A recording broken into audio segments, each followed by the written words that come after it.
Good morning. Myself, Dr. Rashmi Powar, Assistant Professor Microbiology. I will be talking today on the emerging and re-emerging infections. In this, we are going to discuss about the emerging infections in the Indian scenario, antibiotic resistance, re-emerging infections, bioterrorism, infections leading to the public health emergencies. So what is the definition of emerging infectious diseases? These are the diseases that have appeared for the first time in a population and which does not exist previously in an area, but these are rapidly increasing in the incidence in that geographic range. These are the new diseases. Re-emerging infection. These are the infections that has caused a recognized public health problem in the past and subsequently drop its incidence to such a low level that they were no longer considered as a public health problem, but nowadays, now again they re-emerge with the upward trend in the incidence of prevalence either in the same geographic area or the worldwide. Or two-thirds of these emerging as well as re-emerging infections, they originate from the animal, both wild as well as domestic. These are the zoonotic infections. So what are the various infections leading to the public health emergencies all over the world? So World Health Organization has prioritized the following diseases for the public health emergency and research. Crimean Congo hemorrhagic fever, Ebola virus disease, Marburg viral disease, Lassa fever, Middle East respiratory syndrome and coronavirus, severe acute respiratory syndrome that is SARS, Nipah and the Hepina viral diseases, Rift Valley fever, Zika and the COVID-19. So what are the various factors contributing to the emergence of infection? Various agent factors, evolution of the agent because the organism undergoes various changes in its mutations leading to the emergence of resistance to the drugs and the resistance of the vector to the pesticides, various host factors like the human demographic change, population growth and the migration from the rural to the urban areas, human behavior which includes the sexual behavior and the drug use, human susceptibility to the infection that is immunosuppression, poverty and the social inequality. These are the various host factors. Environmental factors, changing climate and the ecosystem, economic development and the land use due to the urbanization, deforestation, technology and the industry, food processing, breakdown of the public health by the way of the war and overcrowding, deterioration in the surveillance system. These are the various factors responsible for emergence of infections.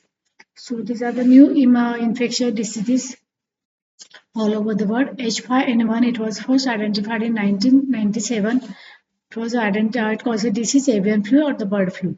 In 1999, Nipah virus was first identified. It causes encephalitis and the respiratory illness in the Malaysia and the Singapore. This Nipah virus it caused outbreak in the Kerala in 2018. In 2003, coronavirus it has caused the SARS-CoV, coronavirus SARS.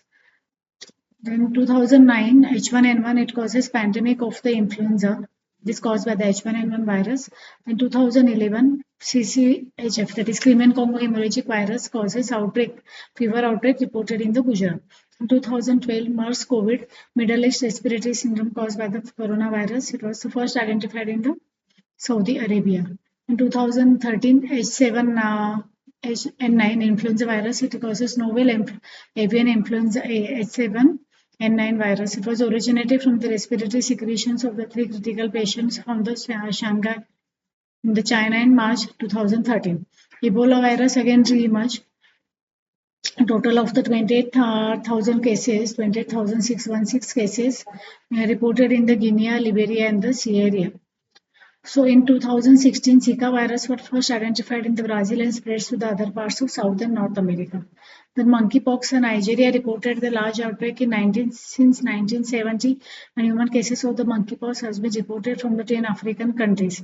And nowadays, monkeypox again has caused the pandemic all over the world. In the neighboring countries, it has been rapidly spreading.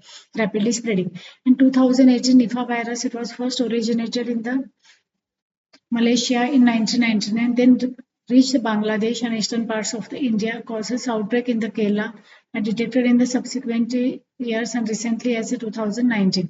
Everybody is knowing about the COVID-19, that is it is caused by the SARS-CoV-2. So it was originated in the Wuhan district of China in December 2009. Started spreading to the other countries by the January 2020, and then it was declared as a pandemic in the March 2020. It has continued waves through 2021. So these are the important emerging and re-emerging infections in the India. It includes bacterial infection as well as viral infections. There are parasitic infections also like the cryptosporidiosis. It has also caused because of the poor sanitation. Then plague. Yeah, in 1994, the plague was again emerging diseases. It was seen in the Surat leptospirosis following the rains and the floods. It was again re-emerging. It comes some of the re-emerging infection. Brucellosis, the small pockets in the Karnataka, also seen in the Maharashtra also. Anthrax causes outbreaks in the small pockets. Cholera causes outbreaks in the small pockets. Typhus, it causes seasonal outbreak. Viral influenza, that is it is caused by the influenza, that is various H1N1 and the avian influenza, chikungunya virus, Chandipura virus, dengue. This mosquito undergoes various changes, and there are it is an emerging infection in various forms. Japanese encephalitis also the important emerging infections in Maharashtra also. Then Crimean Congo hemorrhagic fever, hantavirus, Zika, Nipah, and the COVID-19. Zika virus.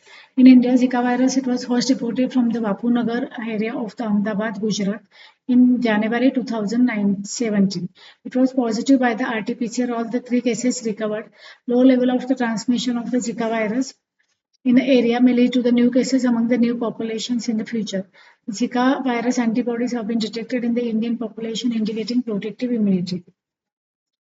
In Crimean Congo hemorrhagic fever, it was reported for the first time in 2011 from the Gujarat as a zoonotic in origin with the ticks as the vectors. The outbreak was caused by the person-to-person transmission in the hospitals. Nipah virus. It is a zoonotic virus. It can initially first identified as a foodborne disease that can be transmitted by the ingestion of the dates contaminated with the urine or saliva of the infected bats, following which person-to-person transmission occurs. It was originated in the Malaysia in 1999, then reached Bangladesh and eastern parts of the India, including Siliguri, West Bengal in 2001. Human infections range from the asymptomatic infection to the acute respiratory failure. Acute respiratory infections that can be the mild or the severe and sometimes leading to the fatal encephalitis. Clinical features of the Nipah virus, it includes an incubation period of 4 to 14 days.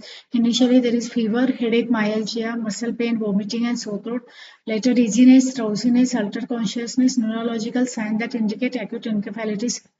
Some people experience acute atypical pneumonia and the severe respiratory problem, including acute respiratory distress.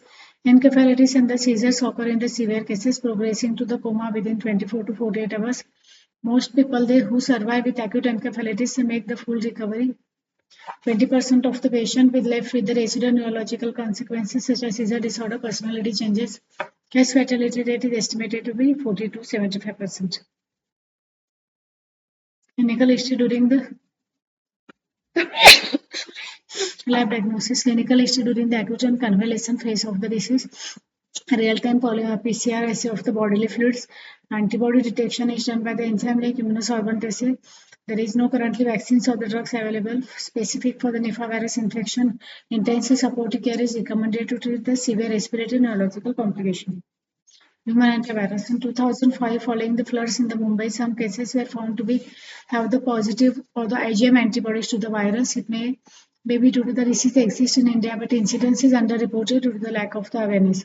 Early suspicion and the rapid confirmation or diagnosis are vital in preventing emergence of antivirus infection in India. Availability of the simple, easy to perform and affordable tests are a basic necessity for proper management. Mass vaccination, if available, must be instituted. Antibiotic resistance. This is also the very important emerging problem currently in the India and all over the world. The number of the resistant bacteria has increased in the last decade. It has caused very much great concern. Though it is mainly because of the antibiotic resistance over the counter sale of the antibiotics. That is unnecessary use of the antibiotics in mainly in the viral infections and the use of the antibiotics in the veterinarians, use of the antibiotics in the other industries. These are the main factors responsible for the antibiotic resistance. So which are the important antibiotic resistant organisms? These are the multi-drug resistant tuberculosis, MDR and the XDR-TB, methicillin resistant staphylococcus aureus, penicillin is producing Neisseria gonorrhoeae, vancomycin resistant enterococcus, carbapenem is producing enterobacteriaceae, and ESBL producing gram-negative bacteria. The control of the emerging antimicrobial resistance can be done by the rational use of the antimicrobial agents, infection prevention measures in the hospital, and control of prescription of the antibiotics. Antibiotic stewardship program within the hospitals are a means to prevent the control emergence of antibiotic resistance, creating awareness among the public and the restriction of the over-the-counter sale of the antibiotics. Or these are the major drivers for to control the misuse of antibiotics. The antibiotics should be dispensed exclusively on the prescription. Without prescription, no antibiotic should be given. Price and the quality control of the available drugs requires to be monitored by regulatory authorities. Next important is the bioterrorism. This is also important. With the increasing spectrum of the armamentarium for the offense and defense across countries and the region, newer methods of the combative tools such as bioterrorism are becoming the grave cause for concern. Microorganisms that are virulent are widely transmitted at a fast pace, and microbial toxins and the spores that have become the source of the to bioterrorism. Various tools of the bioterrorism category of the infection that produce fall into the category of the various emerging infection. Various microbial factors, that is an increase in the virulence of the organism. It leads to the more severe disease, increase in the infectivity, more spread of the organism is seen. Adapting to the new host mainly seen in the HIV. Various routes of the entry of these newer routes, that is iatrogenic and the nosocomial infection. Development of antibiotic resistance, strain variation, mutation and reassortment mainly seen with the influenza and the monkeypox viruses, polymicrobial diseases. Host factors increase in human susceptibility. These infections are more common in the older immunocompromised patient. International air travel, especially ecotourism. Food preference, consumption of the raw meal, bush meat, animal. The disease amplification in the large open poultry production units. Inappropriate use of the antibiotics in the animal feeds. Increase in non-compliance. Recommended prevention measures. Bioterrorism, that is intent to the harm. Human various environmental factors, there is a climate change and changing ecosystem, encroachment of the salvific environment and their endemic diseases, megacities, poverty and the social inequality, lack of the public health services, war, displaced populations and the famines, potential mass casualty events, Olympic marathons. Major factors leading to the emergence, these are the human demographics, international travel and commerce, technology and industry, microbial adaptation and change, human encroachment into the wilderness area, agriculture and land use, global climate change, breakdown of the public health infrastructure. Global Disease Detection Program. It is a program for the developing and strengthening global capacity to rapidly detect, accurately identify, and promptly contain emerging infectious diseases and the bioterrorist threats that occur internationally.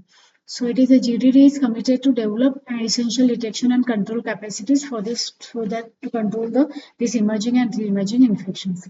This program, it includes the program strategy of the surveillance, outbreak response, training, and building local and regional capacity. It also includes applied research for the emerging and re-emerging infection. So in India, it stands for the, in India, there is a center for the 7th regional GDD center worldwide. India ranks. The mission of this center is address communicable diseases of the public health importance, including emerging and re-emerging infectious diseases. This program strategy includes laboratory training, surveillance and outbreak response training, and building local and regional capacity. Laboratory training for the building capacity is done for the detection and monitoring of emerging infectious diseases towards developing the public health laboratory system. It includes the laboratory capacity focus are the acute encephalitis syndrome, influenza, foodborne diseases, and the other newly emerging diseases in our country. So surveillance is done for the IDSP is for the surveillance supporting IDSP program is implemented. It helping the meet IHR compliance to rapid response to the public health emergency of international concern, integration of surveillance and epidemiology, laboratory confirmation, logistic training. Thank you.